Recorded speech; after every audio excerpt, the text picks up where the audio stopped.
quiet mountains of Colorado has stood for over a century. It was once a luxurious retreat for the wealthy seeking tranquility in nature. But over time, that grandeur faded, and by the 1970s, the hotel began to fall into disrepair, as if its old walls were slowly slipping into oblivion. Then Stephen King arrived. One fateful night at the Stanley inspired him to write the classic horror novel, The Shining, and from that moment, the hotel was thrust back into fame, not for its luxury, but for the terror that seemed to lurk within. Years later, in April of 2016, a man named Henry Yao from Texas, drawn in by the eerie rumors, decided to visit the Stanley Hotel. He wasn't expecting much beyond a little adventure and a few memorable photos. But what he experienced changed everything. After dinner, Henry began wandering through the hotel, snapping photos in quiet corners. When he reached the grand staircase, he waited for everyone to pass before taking a picture. It was just meant to capture a moment of silence in the space. But he didn't know that he had captured something else, something that didn't belong to this world. That night, Henry suddenly fell ill. He felt a chill run through his body, trembling as if something had drained all his energy. I really felt like something was off. I had the chills and realized something wasn't right, he later recalled. His companion suggested he go to the hospital, but Henry refused, even though an invisible fear gripped his mind. On the way home, Henry scrolled through the photos he had taken. When he came across the picture of the staircase, his heart nearly stopped. There, in the photo, stood a ghostly figure, right on the steps, where he clearly remembered no one had been when he took the shot. The figure seemed to be standing still, not a person, but something else, a presence not of the living world. The next morning, Henry posted the photo on Instagram, half joking that he had captured a ghost. But what followed was something he hadn't expected. In just one night, his photo went viral. Paranormal experts, ghost hunters, and media outlets were all captivated by the mysterious image. Some claimed there were two ghosts in the picture, while others believed Henry had fallen ill because the spirit had drained his energy to materialize. And what does Henry think about it all? He just laughs dryly, his voice trailing off into the air. I have no explanation. But is that truly an answer, or is it simply the avoidance of someone who has encountered something too terrifying to comprehend? As the night falls, the image of that ghostly figure lingers in his mind, a haunting reminder that some things in this world may never be explained.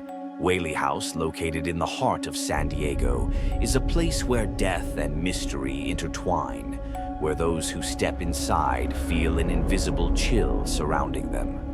Often dubbed the most haunted house in America, this place harbors secrets that defy explanation, with chilling tales of restless spirits. This historic house was built in 1856 by Thomas Whaley, a man from New York seeking fortune during the gold rush. But the land he purchased at a bargain price had once been San Diego's execution grounds, where criminals met their grim fate. Among them, Yankee Jim Robinson stands out, a thief hanged after stealing a boat. Legend has it that Thomas Whaley himself witnessed the execution, and from that moment on, Yankee Jim's spirit never left the house. Not long after moving in, Thomas Whaley began hearing strange sounds. He reported that on quiet nights, he could hear heavy footsteps echoing up and down the stairs as he worked in his office.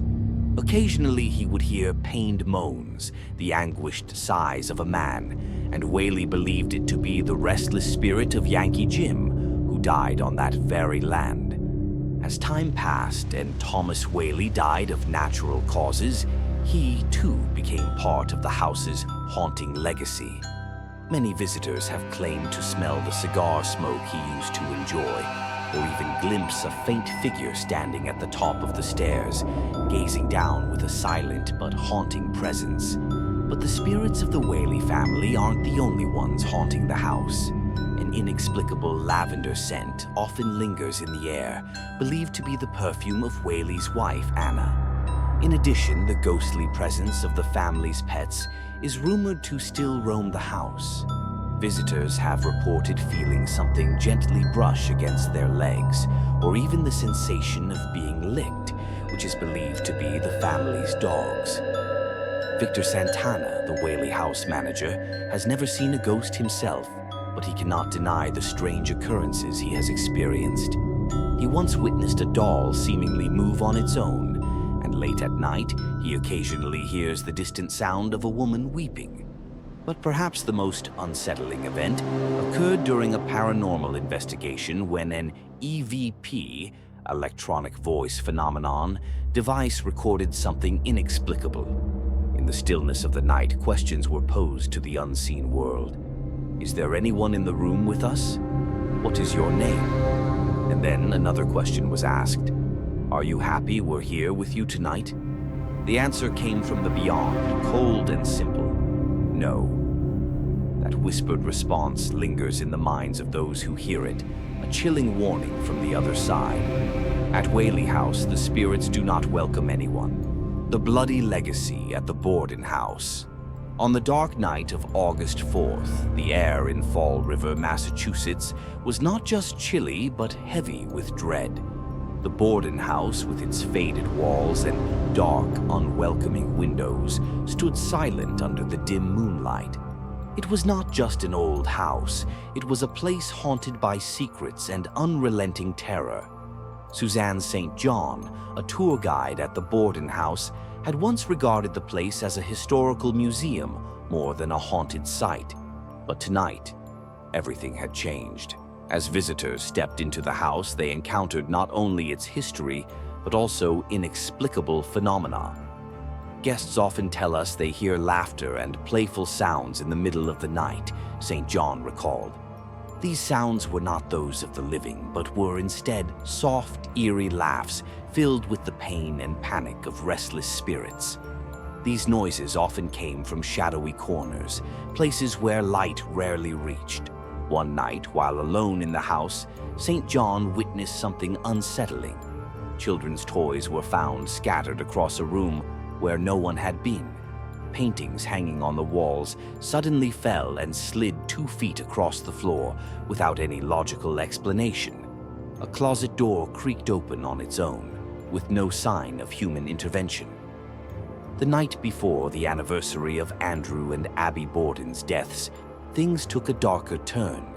St. John and 2 other tour guides felt an unusual sharp pain in their left eye, precisely where Andrew Borden had received his fatal wound. The pain seemed to penetrate through the space, as if an invisible hand was gripping tightly to the old wounds of the past. But perhaps the most chilling event occurred during a tour. A guide had asked the group to turn off their cell phones to maintain order. Shortly after, when a phone rang, the screen displayed a name that sent shivers down everyone's spine. It's my mother. When the guide asked if she wanted to step outside to take the call, the woman replied, "She's been dead for 2 years." That response not only intensified the atmosphere, but also made everyone feel as though an unseen force was watching them. The Borden House is not just a historical site. It is a dark realm where past traumas and restless spirits linger. Each night, as the sun sets and darkness envelops the house, the souls of the past may return, reminding us that pain and haunting never truly fade away.